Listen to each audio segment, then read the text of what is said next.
지금 오늘 9차 변론기일 관련해서 입장을 표명한 건데요.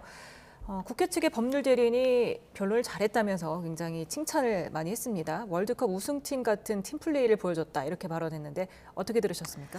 대조되는 장면이었습니다. 국회 측 대리인단은 지금 합심해서 서로를 노고를 치하하면서 지금 변론 막바지에 다가선 의견을 밝히고 있지만 또 대통령 측 대리인단은 일부 인원들이 퇴정을 하거나 돌아감으로 인해서 다소 이제 변론과 관련해서 조금 불일치되는 장면들도 나오고 또 항의하는 장면을 보다시피 양쪽의 대리인들이 이쪽에서는 우리가 성과가 좋을 것이라고 생각하고 있고 대통령 측에서는 불공정한 재판으로 결과가 좋지 않을 것이라고 서로 생각하는 장면들이 단적으로 나오고 있다. 이렇게 해석할 수밖에 없습니다. 결국은 이 지금 헌법재판소에서 재판이 시작되면서 주 2회씩 강도 높은 재판을 하는 과정에서 서로 의견을 조율하고 일치하고 증거 조사를 하면서 국회 측에서는 좀 강경한 태도를 유지하면서 서로의 어떤 유대관계가 확실해졌던 측면이 있는 것 같고 대통령 측에서는 어떻게든 절실하게 이 탄핵을 막아보고자 했으나 원하는 결과가 달성되기 어렵거나 이런 주장들이 계속적으로 이제 이의 신청이 기각되면서 관련해서 좀 불만을 토로하는 장면들이 좀 극명하게 대립된다. 그리고 이 내용과 관련해서도 PPT에 보시면 국회 측에서는 결론을 향하는 주장을 하고 있고 대통령 측에서는 중간 변론이라는 단어를 꼭 명시함으로 인해서 앞으로 변론이 더 필요하다는 것도 읍소하는 전략을 쓰고 있거든요. 결국 대통령 측에서는 이대로 결심이 된다라고 한다면 탄핵에 가까운 결정이 나올 수 있다라는 위기의식을 오늘 굉장히 강도 높게 보여줬다라고 생각합니다. 예.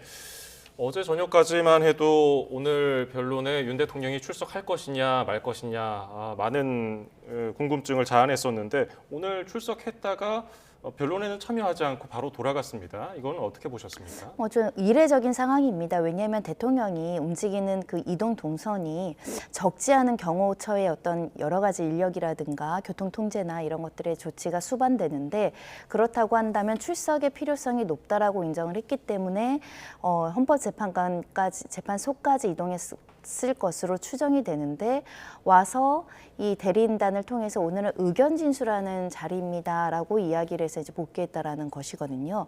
그렇다고 한다면 과연 대통령이 오늘 출석과 관련해서 사전에 구체적으로 오늘의 변론의 성격과 어떻게 진행되는지 변호인들과 구체적인 상의를 안 했던 것인가? 구체적인 상의를 했다라면 오늘 이루어지는 기일의 성격과 오늘의 어떤 변론의 과정들을 알고 그걸 알고 출석을 결정을 했을 거라고 예견되는 상황에서 아니 이런 자리라면 내가 그냥 가도 되겠다라는 것은 좀 다소 의아한 측면이 있다. 그런 만큼 변호인들과 실시간으로 소통을 하고 있는 것인가에 대한 어떤 좀 의문이 남는 장면이기도 했고요. 특히 대통령 같은 경우는 최초에 내가 직접 참석하겠다라는 의지를 굉장히 강하게 피력을 했고 그간 변론기일에 대부분 이제 참석함으로 인해서 절차에 참여하겠다라는 일관된 입장을 보였는데 오늘 역시 굉장히 중요한 자리일 수 있는데 퇴정했다라는 그러니까 참석하지 않았다는 점은 좀 이례적으로 해석할 수 있을 것 같습니다. 네. 아까 변호사님이 말씀하신 것처럼 대통령 측은 오늘이 최후 변론이 아니라는 점을 거듭해서 강조를 했습니다. 이에 대해서 문영배 헌재소장 권한대행이 최후 변론에 소요되는 시간을 말해주면 보장하겠다 이렇게 밝혔는데 혹시라도 한 번에 끝나지 않고 뭐 하루 더 달라 이럴 수도 있는 겁니까? 그런 주장은 가능하지만 받아들여질지는 재판관들의 평의를 통해서 이제 결정을 하는 것이기 때문에 최후 변론을 위한 기일을 주겠다는 취지가 아니라 아까 내용 중에 시간을 주겠다라는 것은 10차 변론기일의 시간을 허용하겠다라는 것으로 해석하는 것이 맞을 것 같습니다. 만약에 최후 변론을 위해서 기일이 필요하다고 한다면 추가 기일을 주겠다 이렇게 표현했을 것인데 오히려 이제 시간을 말하면 시간을 주겠다라고 이야기한 측면에서는 10차 변론기일로 끝으로 최후 변론의 시간을 부여한 이후에 종결하겠다라는 의사를 밝힌 거라고 봐야 될 것 같고요.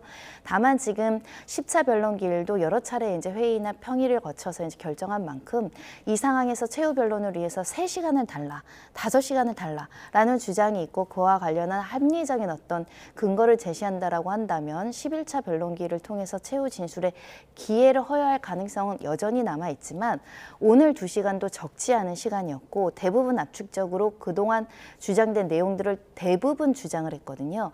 이 이해에 추가적으로 반복되거나 중복되는 주장을 제거한 다음에 더 필요한 시간이 있을 것인가 그 부분에 대해서는 재판관들이 허용하지 않을 수 있습니다.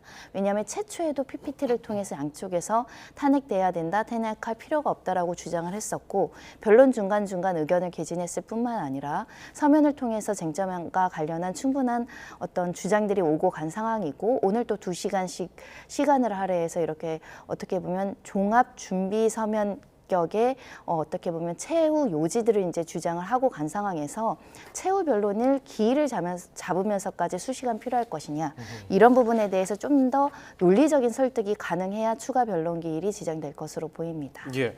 뭐 지금까지 지정된 마지막 기일은 모레입니다. 10차 변론 기일인데 추가 증인 채택이라든지 혹은 대리인단의 총사퇴라는 변수는 어떻게 보십니까? 현재로서는 가능성은 낮아 보입니다. 왜냐하면 증인 신청이라는 것도 적시에 신청을 해야 됩니다. 우리 법원 중에는 실기한 그 증거 채택을 이제 각하한다라는 표현이 있는데요. 그러니까 굉장히 늦은 증거 신청 같은 경우는 받아들여지지 않을 가능성이 있거든요. 중요 증인으로서 최후 변론 기일까지 지정된 상황에서 증인을 신청할 정도로 중요한 증인이었다고 한다면 앞서서 이제 증거 계획을 세우는 최초의 어떤 변론 준비 기일이나 적어도 이제 준비 기일 3차 안에는 제시되어야 되는데 새로운 증인으로 새롭게 신청할 증인이 있을 것인가, 즉 그 증인이 가지는 증거 가치가 높을 것인가에 대한 측면에서는 너무 늦다 이렇게 판단할 가능성이 있고 이미 신청한 증인에 대한 채택 여부는 이제 판단을 내려서 결정을 했던 상황입니다. 그런 만큼 추가로 증인을 신청한다고 하더라도 굉장히 새롭게 발견된 증인이 아닌 이상은 기각될 가능성이 높다라고 판단을 합니다. 네, 지금 앞선 두 변호사님께서 다음 주면은 심리가 종결될 가능성이 높다고 판단을 해주셨는데 어떻게 보십니까? 가능해 보입니다. 사실은 원래는 10차 변론기일 증인 채택도 이미 재판관들의 평의를 통해서 불필요하다라고 해가지고 증인 신문 기일을 잡지 않은 기일임에도 불구하고 대통령 측이 방어권 침해 주장을 강력하게 하다 보니 기회를 허락하는 의미에서 추가적으로 잡은 변론기일이기 때문에 11차, 12차까지는 가지 않을 가능성이 매우 높다. 그런 측면에서는 실제 오늘 종합적으로 이 쟁점에 대해서 주요 요지를 설명을 듣고 증거 설명에 대한 요지를 듣고 그리고 피청구인 측에서 주장하는 증인까지 신문 사항이 정리돼서 신문을 진행한다고 한다면 헌법재판소는 이미 결정에 이를 만큼 충분한 자료를 우리가 수집했다라는 판단을 하고 있다라고 해석하는 것이 자연스러울 것이기 때문에 만약에 재판관들이 판결을 하려다가도 부족하다, 미진하다, 뭔가를 더 해야겠다고 하면 스스로 변론을 제기해서 변론기를 잡습니다. 근데 변론기를 더 잡지 않고 결정을 내린다라고 이제 판단이 어느 정도 이루어졌다고 한다면 그 결정은 유지되지 않을까 합니다. 예, 오늘 말씀 여기서 줄이죠. 손정혜 변호사였습니다. 고맙습니다. 감사합니다.